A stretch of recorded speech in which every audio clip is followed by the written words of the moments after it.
Hello students, welcome to our English class.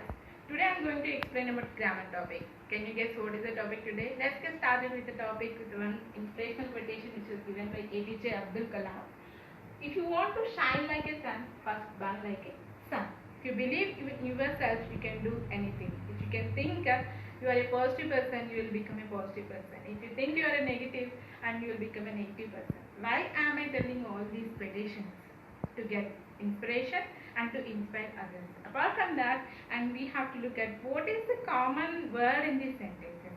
Yes, if. Yes, I am going to talk about the if conditional today. Let's look at a few examples starting with the if. What is the first sentence? If you leave the door of the cage open, the bird will fly out. If John were alive today, how would people receive her? If I had not worn my cloth of course I could, in a battle like a fool, the Bulgarian soldier would never have pulled me backwards off my horse. If you study conditionals, you will speak better English. If I were you, I would follow his advice. If I had not been sick, I would have gone to the party. What do you understand from these sentences, students? Yes, and these students have a same structure. So, in this sentence, there are two parts. Like these sentence and remaining all the sentences also have two parts. What are the two parts? Have a look at that. So what is the first part here? If you leave the door of the cage open, and this is a condition. And what is the second part of this sentence here? The bird will fly out. This is what is here. Result. Just like these sentences and second sentence also, third, fourth, fifth and sixth sentences have same structure like condition and result. So we can understand that if conditionals have a same basic pattern, what is that pattern? Condition and result. So what is the condition here? The condition starts with the if.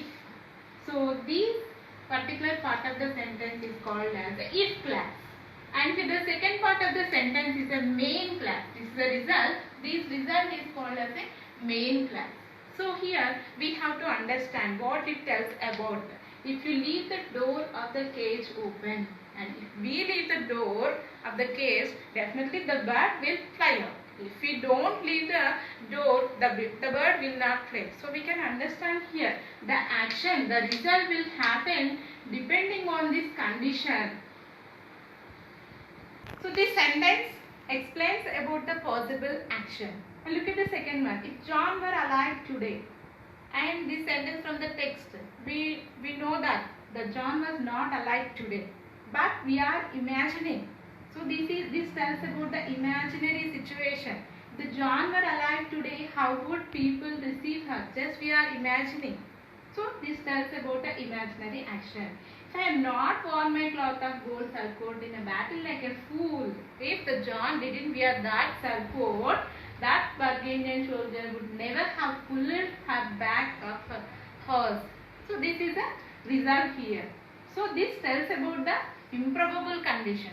That didn't happen actually. But the John thought like that. If I had not wear, I would have not been here.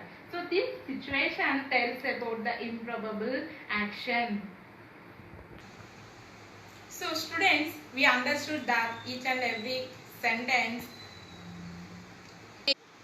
So students, we understood that each and every sentence have a same structure, same basic pattern. So what is the pattern here? Condition plus result. And look at one example. If it rains, we will cancel the trip.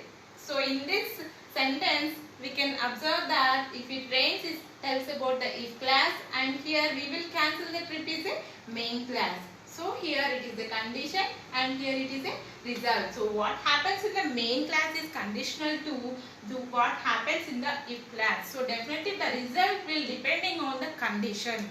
So we understood that these if conditionals are structures in English by using these if conditionals, and we can tell about the possible actions and imaginary actions and improbable actions, and we can tell about general facts and scientific truths also. So I hope students you understood about if conditionals, and in the next video we will talk about the types of conditional. You know there are 4 types of conditional. Thank you. Students, there is an exercise for you. Pick out few sentences from the play containing if clauses and say which type they belong to and identify the verb and tense elements in each of these sentences.